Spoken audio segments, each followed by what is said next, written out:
Welcome दोस्तों, स्वागत है आपके अपने चैनल इग्नू वाला पर। और टीचर्स डे शिक्षक दिवस की आप सभी को बहुत बहुत शुभकामनाएं। आज की क्लास जो है हमारी एक सब्जेक्ट कोड पर बेस है, बीपीएससी 132 सब्जेक्ट कोड हमने उठाया था, लेकिन ज्यादातर कमेंट्स बच्चों की आ रही थी बीपीएससी 133 की क्लास ले लो सर। उसका मटेरियल भी तैयार है, उसकी क्लासेस भी एक दो दिन में आपकी स्टार्ट कर दी जाएंगी। तब तक आप प्लेलिस्ट सेक्शन में जाके 133 की जितनी भी क्लासेस हैं वो आप अटेम्प्ट करें। आज का जो हमारा टॉपिक है वो है संघ की कार्यपालिका। क्योंकि आपको पता है हमारे देश में सरकार के कितने अंग होते हैं दोस्तों? सरकार के 3 अंग होते हैं, उनमें से एक अंग होता है कार्यपालिका। आपने सुना होगा सरकार का एक अंग क्या होता है? कार्यपालिका होता है ना। और ये कार्यपालिका दो प्रकार की होती है आपकी। एक तो होती है आपकी केंद्रीय कार्यपालिका, जिसे हम संघीय कार्यपालिका भी कहते हैं। एक होती है राज्य कार्यपालिका। अगर हम कार्यपालिका की बात करें तो कार्यपालिका का काम क्या होता है? नियम लागू करना। क्या होता है? नियम लागू करना हमारा किसका काम होता है? लागू करना हमारी कार्यपालिका का काम होता है। अब नियम लागू करने वाले में बहुत सारे लोग होते हैं, जैसे हम यहाँ पर बात करेंगे सबसे पहले राष्ट्रपति की। क्योंकि आपको पता है कार्यपालिका का जो सबसे अभिन्न अंग माना जाता है, जो कि विधायिका का भी एक अंग है लेकिन कार्यपालिका का हिस्सा होता है, भारत की कार्यपालिका का हिस्सा होता है, वो है राष्ट्रपति।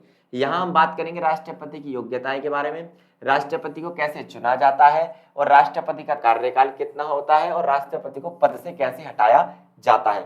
साथ साथ हम बात करेंगे राष्ट्रपति की शक्तियों के बारे में और राष्ट्रपति की आपातकालीन शक्तियों के बारे में। यानी कुल मिलाकर जो आज का हमारा मुद्दा बनने वाला है, अगर आपके पेपर में राष्ट्रपति से कोई सवाल आता है, किससे? राष्ट्रपति से अगर कोई सवाल आता है तो ये आपके लिए इंपॉर्टेंट होने वाला है। ये क्लास राष्ट्रपति पर बेस होगी। चलिए प्रेसिडेंट पर बात करते हैं। सबसे पहले मैं आज बात करना चाहूंगा आपके साथ कि सरकार क्या होती है, सरकार के कितने हिस्से होते हैं। ये हमें पता होना बहुत जरूरी है दोस्तों कि सरकार के कितने हिस्से होते हैं या सरकार क्या होती है। तो जब भी हम बात करते हैं भारत की, तो भारत में सरकार के कितने हिस्से माने गए हैं दोस्तों? यहाँ पर भारत में जो है सरकार के 3 हिस्से माने गए हैं। सबसे पहले आपकी बात आती है कार्यपालिका की, है ना। सबसे पहले आप मान लीजिए यहाँ पर पहला हिस्सा है कार्यपालिका और दूसरा हिस्सा आपका क्या है? विधायिका। दूसरा हिस्सा क्या है? विधायिका। और तीसरा हिस्सा आपका होता है दोस्तों न्यायपालिका। न्यायपालिका, क्लियर। अब ये जो कार्यपालिका होती है ये क्या करती है? इन तीनों का संबंध किससे होता है? पहली बात तो याद रखना आपको, इन तीनों का संबंध होता है, सरकार का ही संबंध होता है नियम से। किससे? नियम से या फिर कानून से। सरकार कहते हैं किसे? नियम और कानून बनाना जिसका काम हो, लागू करना जिसका काम हो, वही है हमारी क्या? सरकार। तो नियम और कानून से संबंध होता है हमारे देश की सरकार का। तो कार्यपालिका का काम क्या होता है उसमें? कार्यपालिका का काम होता है नियम को क्या करना? लागू करना। नियम लागू करना, क्लियर दोस्तों। इसके बाद जो आपकी दूसरी आती है विधायिका। विधायिका का दूसरा नाम आपका संसद भी है। भारत की विधायिका को क्या कहते हैं? संसद कहते हैं, यानी कि पार्लियामेंट कहते हैं। क्या कहते हैं दोस्तों? पार्लियामेंट। ये बात आपको याद रखनी है। विधायिका जो होती है, विधायिका जिसका काम होता है नियम बनाना। नियम बनाना, डन दोस्तों। इसकी बात हमने लास्ट क्लास में की थी, विधायिका हमने कंप्लीट कर ली है। फिर हम अगली क्लास में करेंगे न्यायपालिका, जिसका काम होता है नियमों का पालन करना। पालन करना भी कह सकते हैं आप, या फिर आप कह सकते हैं पालन करवाना। ये काम होता है हमारी सरकार के 3 अंगों का। इस प्रकार सरकार चलती है। ये नियमों को क्या करती है? बनाती है। ये नियमों को लागू करती है और ये नियमों का क्या कराती है दोस्तों? ये नियमों का पालन कराती है। यहाँ हमारे सरकार के बन गए ये 3 महत्वपूर्ण हिस्से जो कि नियम और कानून से संबंधित होते हैं। आज जो हम बात करने जा रहे हैं वो हम बात करेंगे कार्यपालिका के बारे में। और कार्यपालिका का भी किसके बारे में बात करेंगे? केवल आज हमारा जो मुद्दा बना है वो है राष्ट्रपति। क्या दोस्तों? राष्ट्रपति के बारे में हम बात करेंगे, यानी प्रेसिडेंट के बारे में। तो चलिए क्लास को करते हैं शुरू। उम्मीद है मेरी आवाज आपको साफ साफ सुनाई दे रही होंगी, चीजें आपको साफ साफ दिखाई दे रही होंगी। ज्यादा से ज्यादा हमें शेयर कीजिए अपने इग्नू के ग्रुप्स में, जहां दूसरे लोगों को भी हमारी क्लास से बेनिफिट मिल सके। डन दोस्तों, चलिए देखिए। सबसे पहले राष्ट्रपति की अगर हम बात करें तो आपको ये तो पता ही है कि संविधान के अंतर्गत बात की गई है राष्ट्रपति की। राष्ट्रपति केवल एक राज्य का अध्यक्ष होगा। पहली बात तो संविधान में कही गई है कि राष्ट्रपति जो है हमारे देश का अध्यक्ष होगा, लेकिन उसके वास्तविक शक्तियां नहीं दी गई। यही कारण है कि हमारे देश में राष्ट्रपति को क्या कहा जाता है दोस्तों? हमारे देश में राष्ट्रपति को कहा जाता है नाम मात्र की कार्यपालिका। यानी नियमों को लागू करने में इसका काम क्या है? केवल नाम मात्र की कार्यपालिका। किसे कहा जाता है? हमारे राष्ट्रपति को कहा जाता है नाम मात्र की कार्यपालिका।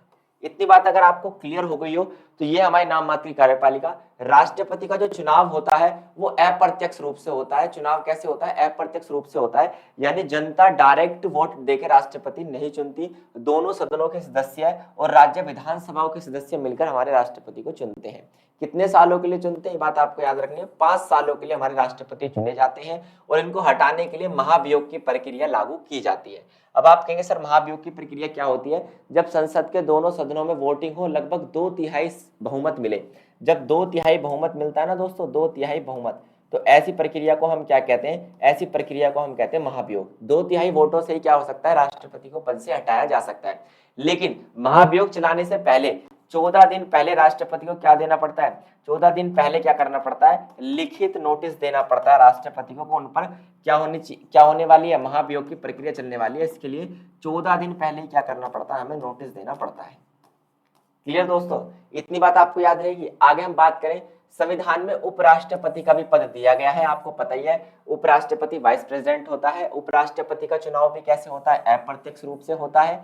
जब राष्ट्रपति अनुपस्थित हो, यानी जब राष्ट्रपति क्या हो? अब्सेंट हो, तो उसके सारे काम करेगा हमारा उपराष्ट्रपति। और याद रखिए, जो राज्यसभा का सभापति होता है, जो राज्यसभा का कौन होता है दोस्तों? सभापति होता है हमारे राज्यसभा का, वो भी कौन होता है? हमारा राज्यसभा का उपसभापति भी हमारा वाइस प्रेसिडेंट यानी उपराष्ट्रपति होता है। तो उम्मीद है राष्ट्रपति से संबंधित जितनी बातें मैंने आपको बताई आपको सहज भाव से समझ में आई होंगी। क्लियर? चलिए बात करते हैं राष्ट्रपति की योग्यताओं के बारे में। क्या एलिजिबिलिटी होती है हमारे राष्ट्रपति की योग्यता की? संविधान का अनुच्छेद 58 और 59 कहता है कि राष्ट्रपति पद की योग्यताएं क्या होनी चाहिए। सबसे पहली बात तो क्या भारत का नागरिक होना चाहिए व्यक्ति, ऐसा नहीं है कोई अंग्रेज भारत का राष्ट्रपति बन गया। उम्र मिनिमम कितनी होनी चाहिए? लगभग 35 साल हमारे यहाँ देश में राष्ट्रपति की उम्र होनी चाहिए मिनिमम। ये मिनिमम एज है, इतनी तो होनी चाहिए। हमारे देश में मैक्सिमम एज का कोई पंगा यहाँ पर नहीं दिया गया है, मिनिमम एज 35 साल होनी चाहिए। उनके पास सभी योग्यता होनी चाहिए कि वो लोकसभा का सदस्य बन सके, यानी लोकसभा का सदस्य बनने लायक हो, लेकिन लोकसभा का सदस्य राष्ट्रपति नहीं होता, ना होना चाहिए। साथ साथ वो किसी भी लाभ के पद पर ना हो, यानी कि कोई भी सरकारी नौकरी ना करता हो, कोई प्राइवेट नौकरी ना करता हो, किसी लाभ के पद पर ना हो। वह संसद के किसी भी सदन का हिस्सा नहीं होना चाहिए, राज्य किसी भी विधानसभा का हिस्सा नहीं होना चाहिए। इसके अलावा वो क्या करे? सारी योग्यताएं पूरी करता हो, तब जाकर वो बन सकता है भारत का राष्ट्रपति। तो 4 बातें आप याद रखेंगे। भारत का नागरिक होना चाहिए, 35 साल की आयु पूरी कर चुका हो, भारत के संसद का या फिर राज्य विधानमंडल का वो सदस्य ना हो और किसी भी लाभ के पद पर ना हो। इसके अलावा चुनाव का तरीका क्या है? संविधान में राष्ट्रपति के चुनाव से संबंधित भी प्रावधान किए गए हैं। राष्ट्रपति का चुनाव अप्रत्यक्ष रूप से होता है और संसद के दोनों सदनों के चुने हुए सदस्य, राज्य विधानसभा के चुने हुए सदस्य क्या करते हैं? इसमें हिस्सा लेते हैं। यानी कि इसके चुनाव में कौन कौन हिस्सा लेगा? सीधी सी बात है भाई, एमपी तो लेंगे ही लेंगे, इसके अलावा क्या करेंगे? एमएलए भी इसमें हिस्सा लेंगे, है ना। ये दोनों मिलकर क्या करते हैं? एमपी और एमएलए हमारे देश में राष्ट्रपति का चुनाव करते हैं। तो उम्मीद है इतनी बात आपको क्लियर हो गई होंगी, चीजें आपको साफ साफ दिखाई दे रही होंगी, समझ में भी आ रही होंगी। डन दोस्तों? बहुत बढ़िया। इतनी बात अगर आपको क्लियर हुई है तो हम चलते हैं आगे। योग्यताएं और चुनाव विधि हमने समझ ली है। अब हम बात करेंगे राष्ट्रपति की पावर्स के बारे में। सबसे पहली बात तो इसकी पावर्स दी कहां पर गई है? संविधान का अनुच्छेद जो है 53, अनुच्छेद 53 में कहा गया है कि राष्ट्रपति के पास 2 प्रकार की पावर्स होती हैं। एक साधारण शक्तियां होती हैं, एक आपातकालीन इमरजेंसी पावर होती है। ये दोनों ही पावर मैं आपको धीरे धीरे करके समझाऊंगा, क्योंकि राष्ट्रपति की शक्तियों से संबंधित क्वेश्चन एग्जाम में जरूर आएगा। इस पे लगा लीजिए आप स्टार। क्लियर? चलिए, साधारण शक्तियों को 4 भागों में बांटा गया है। कौन से 4 भाग है साधारण शक्तियों के? 4 भाग कौन से?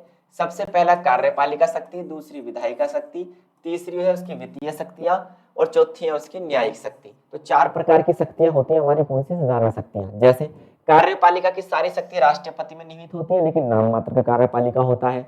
इसके अलावा अनुच्छेद 75 में यह कहा गया है कि प्रधानमंत्री अभी अपने सभी कार्यों को क्या करेगा? राष्ट्रपति को जरूर बताएगा। यानी पीएम ऐसा कोई भी काम नहीं करेगा जिसकी सलाह राष्ट्रपति से ना ले, जिसपे हस्ताक्षर राष्ट्रपति के ना कराए। इसके अलावा कार्यपालिका शक्तियां राष्ट्रपति के नाम से इस्तेमाल की जाएंगी। भाई नाम से की जाएगी, इसलिए मैंने कहा ना नाम मात्र की कार्यपालिका होगी। राष्ट्रपति जितने भी काम देश में होंगे, जो मंत्री परिषद और प्रधानमंत्री मिलकर करेंगे, वो सारे काम राष्ट्रपति के नाम से होंगे। यही इसकी सबसे बड़ी पावर है। इसके साइन की वैल्यू यहाँ पर होती है दोस्तों। इसके अलावा राष्ट्रपति का एक मुद्दा यहाँ से बड़ा इंपॉर्टेंट है कि राष्ट्रपति तीनों सेवाओं का अध्यक्ष होता है। सेवा गलत लिखा हुआ यहाँ पर दोस्तों, आप इसे सेवा को काटकर सेना कर लेना। राष्ट्रपति तीनों सेनाओं का अध्यक्ष होता है, यानी थल, जल और वायु तीनों सेनाएं इसके अंडर आती हैं। इसके अलावा सुना होगा आपने, राष्ट्रपति के पास क्षमादान की शक्ति होती है। किसकी शक्ति होती है? समाधान की। वो किसी का मृत्यु दंड भी माफ कर सकता है। ये केवल अधिकार किसको है? राष्ट्रपति को है। इसके अलावा वो क्या कर सकता है? किसी की सजा कम या ज्यादा तो नहीं, खैर कम करा सकता है। ये बात आपको याद रखनी है। आपातकालीन शक्तियों की बात करते हैं। राष्ट्रपति के पास कौन कौन सी आपातकाल से संबंधित शक्तियां होती हैं? तो मैंने आपको बताया था दोस्तों, हमारे देश के अंदर 3 प्रकार के आपातकाल होते हैं। कितने प्रकार के आपातकाल है जो राष्ट्रपति लगा सकता है? 3 आपातकाल राष्ट्रपति यहाँ पर लगाया जाता है राष्ट्रपति के द्वारा। वो 3 प्रकार के आपातकाल कौन कौन से आर्टिकल के तहत लगते हैं? सबसे पहला आता है आर्टिकल 352, जिसे हम कहते हैं राष्ट्रीय आपातकाल। क्या कहते हैं दोस्तों? जिसे हम कहते हैं राष्ट्रीय आपातकाल, जो कि पूरे देश में आपका लगाया जाता है, हमारा राष्ट्रीय आपातकाल। क्लियर? इसके अलावा आर्टिकल 356 आपका आता है, जिसे हम कहते हैं राष्ट्रपति शासन, है ना, राष्ट्रपति शासन, जो कि किसी विशेष राज्य में लगाया जाता है। इसके अलावा आपका आर्टिकल आता है 360, जिसे हम कहते हैं वित्तीय संकट या वित्तीय आपातकाल। हम कहते हैं वित्तीय आपातकाल।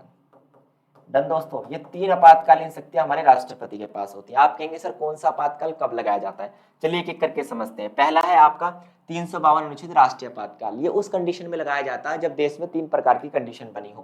पहली कंडीशन, जब देश में युद्ध हो रहा हो, ठीक है। दूसरी कंडीशन आपकी, जब कोई बाहरी आक्रमण हो रहा हो, देश पर कोई भी बाहरी क्या हो रहा हो? आक्रमण हो रहा हो। या तीसरी कंडीशन यहाँ पर आपकी बनती है, जब क्या हो रहा हो? देश में सशस्त्र विद्रोह हो रहा हो, है ना, सशस्त्र क्या हो रहा हो? विद्रोह हो रहा हो, या आप कह सकते हैं कोई भी हथियारों के साथ लड़ाई हो रही हो।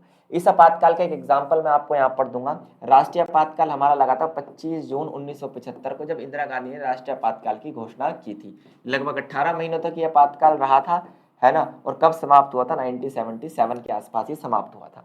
इसके अलावा राष्ट्रपति शासन क्या होता है? जब किसी राज्य में क्या होता है? प्रशासन व्यवस्था बिगड़ जाए तो उस राज्य का राज्यपाल राष्ट्रपति से अपील करता है कि इस राज्य में राष्ट्रपति शासन लागू कर दिया जाए और यहाँ की विधानसभा को क्या कर दिया जाए? भंग कर दिया जाए, और सारी शक्तियां राष्ट्रपति अपने हाथों में ले लेता है। राष्ट्रपति शासन सबसे ज्यादा लगता था पहले जम्मू कश्मीर में। कहाँ पर लगता था दोस्तों? जम्मू कश्मीर में सबसे ज्यादा राष्ट्रपति शासन लगाया जाता था। ये बात आपको याद रखनी है। पहली बार राष्ट्रपति शासन कहाँ लगाया गया था? ये आपको याद रखना है। पंजाब में सबसे पहले क्या किया गया था? राष्ट्रपति शासन लगाया गया था। वित्तीय आपातकाल की बात करें तो जब देश में फाइनेंशियल क्राइसिस आ जाए, यानी कि हम कहते हैं फाइनेंशियल क्राइसिस को हम कहते हैं वित्तीय संकट। जब देश में वित्तीय संकट की स्थिति उत्पन्न हो जाए, धन से संबंधित कोई समस्या उत्पन्न हो जाए, ऐसी कंडीशन में हम आर्टिकल 360 के तहत क्या करते हैं? वित्तीय आपातकाल की घोषणा करते हैं, जिसमें हम कहते हैं क्या है? जिसमें राष्ट्रपति ये घोषित कर देता है कि देश की वित्तीय स्थिति अभी पूरी तरीके से स्थिर नहीं है। इसकी कोई समय सीमा नहीं होती कि कितने समय के लिए लगाया जाता है। अगर आपको इतनी बात क्लियर हुई हो तो थोड़ी सी बात हम करेंगे प्रधानमंत्री पर, then we will over the class. देखिए, सबसे पहली बात तो आपका आता है इंपोर्टेंट पॉइंट है प्रधानमंत्री के पद के बारे में। संविधान के अंतर्गत वास्तविक शक्तियां प्रधानमंत्री के पास होती है, यानी यही है हमारी वास्तविक कार्यपालिका। तो एक बात तो हमें यहाँ पर पॉइंट क्लियर हो गया कि जो हमारा प्राइम मिनिस्टर होता है वो हमारा क्या होता है? वास्तविक कार्यपालिका होती है। वास्तविक कार्यपालिका हमारे प्रधानमंत्री को कहा जाता है। सारी शक्तियां इसके पास होती है, नियमों को लागू ये करता है।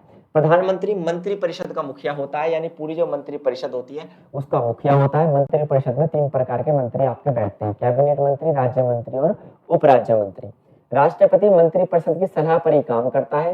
मंत्री परिषद वास्तविक रूप में कार्यपालिका होती है, ना कि राष्ट्रपति। भाई सीधी सी बात है, कार्यपालिका कहा किसको जाता है? राष्ट्रपति को, लेकिन वो नाम मात्र के लिए है। असली वास्तविक कार्यपालिका जो होती है आपकी, वो उसका प्राइम मिनिस्टर और देश की मंत्री परिषद, यही 2 चीजें क्या होती हैं? देश की वास्तविक कार्यपालिका होती हैं। ये बात आपको याद रखनी है। भारत में भी ब्रिटेन की तरह क्या होता है? प्रधानमंत्री निम्न सदन का नेता होता है। निम्न सदन का मतलब लोअर हाउस, और हमारे देश में लोअर हाउस माना जाता है लोकसभा। तो लोकसभा में जिसको 2/3 वोट मिलती है वही हमारे देश का क्या बन जाता है? प्रधानमंत्री बन जाता है। तो लोकसभा में बहुमत प्राप्त दल के नेता को हमारे देश में कहा जाता है प्रधानमंत्री। तो उम्मीद है प्रधानमंत्री से संबंधित जितनी बातें थी आपको समझ में आई होंगी। ये ब्रीफ सी क्लास आपको वास्तव में पसंद आई होगी। ऐसी क्लासेस के लिए हमारे साथ आपको जुड़े रहना है ना। जल्द से जल्द सिलेबस कराएंगे। आज के लिए केवल इतना ही दोस्तों। थैंक यू, धन्यवाद, नमस्कार।